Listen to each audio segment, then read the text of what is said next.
mosquée qui est bâtie sur le territoire où était le temple de Dieu, la Bible appelle ça une abomination.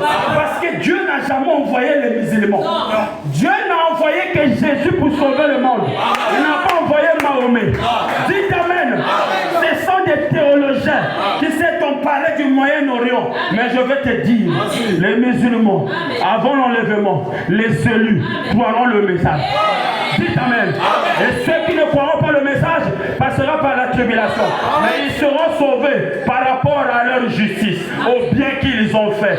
Parce qu'il y a deux sauvés. Il y a des élus qui iront à l'enlèvement, qui ont reçu le message de leur jour. Et il y a ceux-là qui passeront par la tribulation, les justes de la terre. Leur sort est dans les mains du Seigneur. Dites Amen. Je ne peux pas gérer leur sort.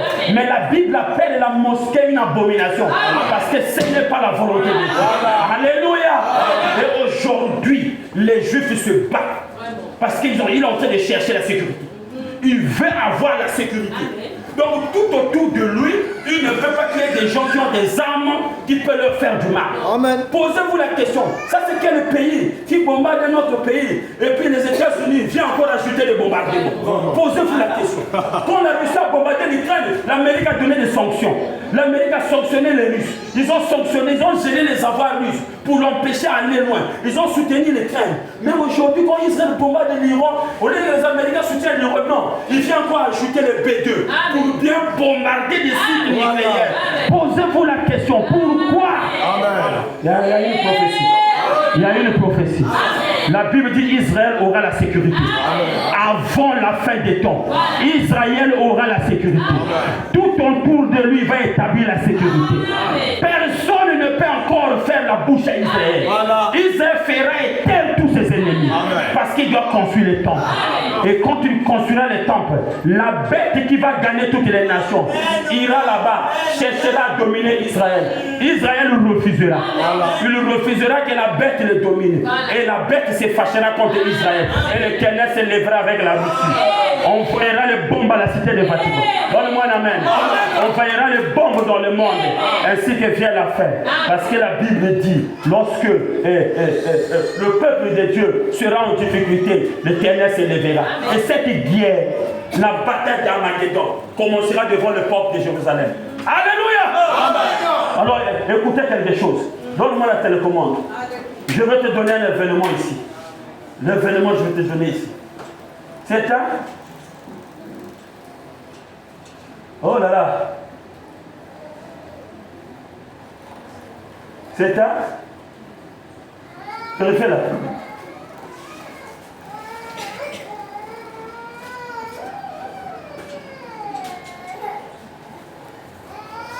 Je le fais faire. Oh. Voilà.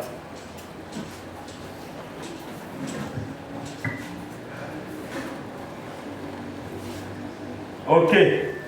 Je voulais vous montrer quelque chose, frère. Nous parlons des événements, non? Modernes, non? Qui sont rendus clairs par des prophéties. Alors regardez ce qui se passe avec l'abomination de la désolation. Pourquoi Israël veut que le temple musulman là soit détruit?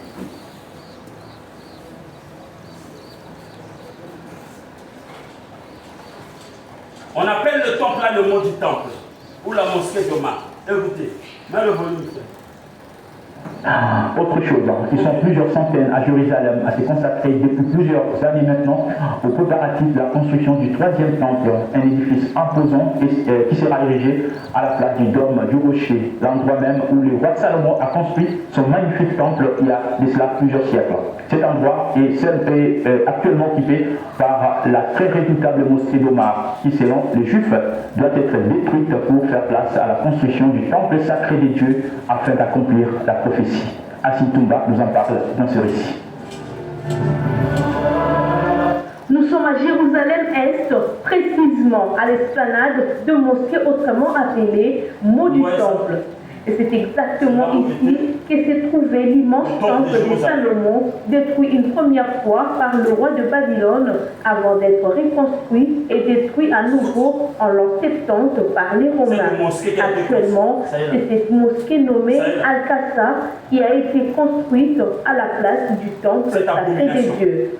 Selon la prophétie, cette mosquée doit disparaître pour faire place à la construction du troisième temple juif tant attendu. Pour ce faire, plusieurs organisateurs se réclamant du temple s'activent déjà en coulisses pour préparer cette gigantesque construction qui impliquerait certainement une démolition complète de la mosquée de Mars, un acte qui serait forcément des donateurs d'une guerre sainte ou mondiale. La maquette du futur temple a déjà été conçue et bien conservée dans cette vitrine. En attendant, tout est bientôt prêt du côté juif. Des années de recherche ont été nécessaires pour fabriquer et collectionner les objets spirituels du temple fabriqués à l'identique. L'Institut du mot temple a réalisé une modélisation en 3D du troisième temple. Les entraînements rituels de trois grandes fêtes juives, la Pâque, la Pentecôte et la fête des tabernacles ont été. Je crois également qu'il est important que nous focalisions sur les préparatifs du temps, comme David l'a fait. Déjà aujourd'hui, les Juifs ont tout prévu pour sa construction. Les instruments de musique, les habits des prêtres, ils ont déjà tout préparé. La menorah, il y a différents hôtels, et même les vaches rouges qui sont trouvées. Même les vaches rouges ont déjà été trouvées. Il y a plusieurs Les membres de l'Institut du temple et les sacrificateurs descendants d'Aaron apprennent à reproduire gestes et prières en attendant la construction du temple. Messieurs, que leur est-il?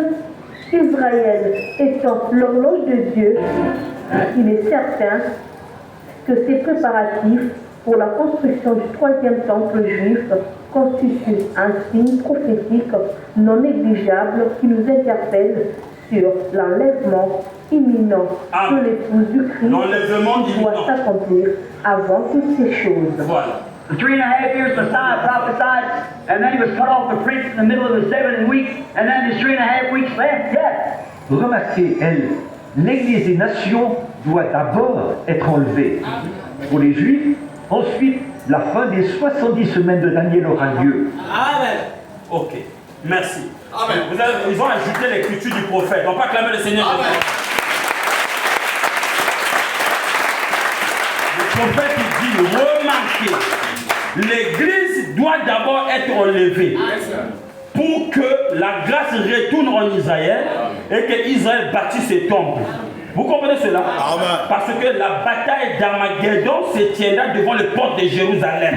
Donc Jérusalem sera bâtie. La marque de la bête va gagner toutes les nations, sauf chez les Juifs.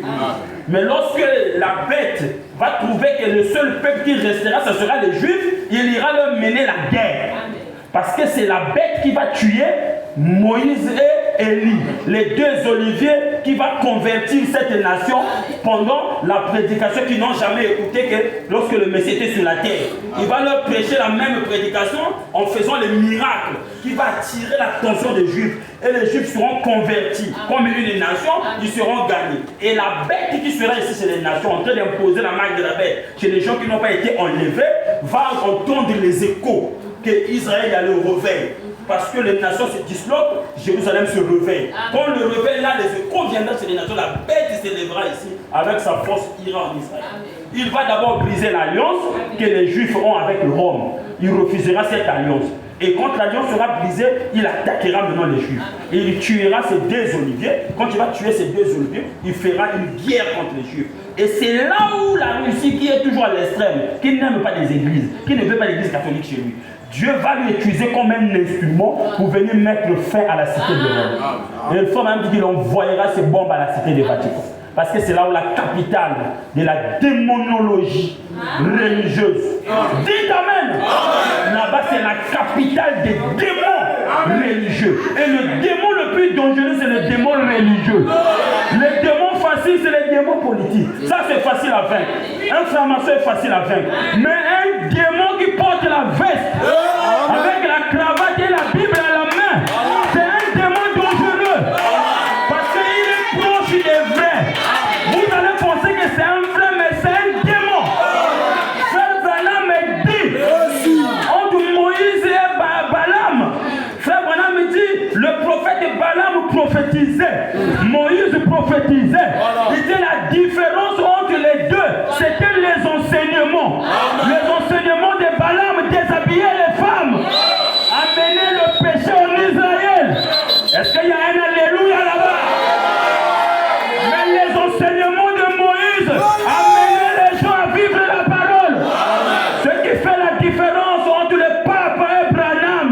Les enseignements des papes amènent les pédophiles, amènent les homosexuels. Mais les enseignements de Branham amènent le Saint-Esprit. Que Dieu bénisse ton cœur. Que Dieu bénisse ton cœur. Nous sommes dans la vérité. On ne nous juge pas par des prophéties. Parce que la Bible dit plusieurs viendront et prophétiseront, feront des miracles, séduira les gens, si c'était possible, même les élus. Mais on ne nous juge par les enseignements. Parce que l'enseignement, c'est la colonne vertébrale d'un chrétien. Dites un alléluia. Et l'enseignement de Malachie 4 nous amène la délivrance. L'enseignement de la dénomination nous amène le péché. Est-ce qu'il y a un alléluia là-bas? Est-ce qu'il y a un alléluia là-bas? Est-ce qu'il y a un alléluia là-bas? Cette mosquée sera détruite. Et les Juifs mettront le troisième temple. Cette abomination qui cause la souillure là, on l'enlèvera. Et nous ne savons pas. Peut-être les Juifs, comme ils sont en train ils sont en guerre contre tous les Arabes, peut-être ils vont réussir à la bombarder ce maintenant-là. Parce que rien ne leur manque. Ne joue pas avec les Juifs. Les Juifs sont des hommes plus intelligents du monde. Même dans la NASA américaine, c'est des Juifs qui sont là-bas. Frère Branham dit leur tête, Dieu a donné une intelligence compliquée. Donne-moi un alléluia. Voilà pourquoi celui qui a accepté les Juifs, les Américains ont été les premiers. Les grands scientifiques du monde, c'était des Juifs. Et chez les Américains, c'est eux qui ont aidé le programme américain de se développer comme ça, de devenir une puissance comme ça. Et voilà pourquoi aujourd'hui, les armes qui ont des Juifs, même les Arabes s'étonnent. Mais quand ils sont en train de bombarder les Arabes, là, vous allez voir un jour, il peut arriver qu'ils bombardent le temple. Rien ne manque. Rien, il ne coûte personne. Il peut bombarder le temple. Et s'ils arrivent à le bombarder, le temple sera détruit. Alors peut-être nous pouvions assister au début de la construction. Mais nous n'assisterons jamais aux dédicaces du temple. Parce que celui qui le dédicacera est chez nous. Il doit quitter chez les nations et aller en Israël pour aller dédicacer les temples. Dites un alléluia. Dites un alléluia. Dites un alléluia. Dites un alléluia. Alors celui qui s'essouille d'abord. Mais celui qui se sanctifie, bien-aimé, vit la parole. Bien-aimé, vit la parole. Bien-aimé, vit la parole. Nous sommes au temps de la fin. Ne regarde pas le pasteur Safou. Si le pasteur Safou est tombé, je m'en fous. Toi, continue à vivre la parole. Donne-moi un alléluia. Donne-moi un alléluia. Ceux qui ont quitté en Égypte avec Moïse ne sont pas tous rentrés à Canaan. C'est Josué qui est rentré avec la nouvelle heure. Ceux qui ont cru le message, beaucoup de pasteurs sont tombés. Si tu ne dis pas amen, tu es sous-souffert. Donne-moi un amen. C'est bien de prêcher contre la dénomination. Moi, je prêche contre les faux frères du message. Ce qui fait honte au message. Ce qui fait honte à la parole. Donne-moi un alléluia. Je préfère prêcher, être bon dans mon cœur et prêcher une fausse doctrine. Frère Branham dit, Dieu préférait quelqu'un qui est juste dans le cœur et qui prêche une fausse doctrine. Mais Dieu n'aime pas quelqu'un qui est faux et qui prêche une vraie doctrine. Tu es une pierre d'achoppement. Ce que tu dis, tu ne l'es pas. Dites amen. Et Moïse était mort au désert. Mais le Saint-Esprit n'était pas mort au désert. Branham est mort par l'accident. Le Saint-Esprit n'est pas mort par l'accident. L'ange avait dit à Branham, partout le message sera prêché, je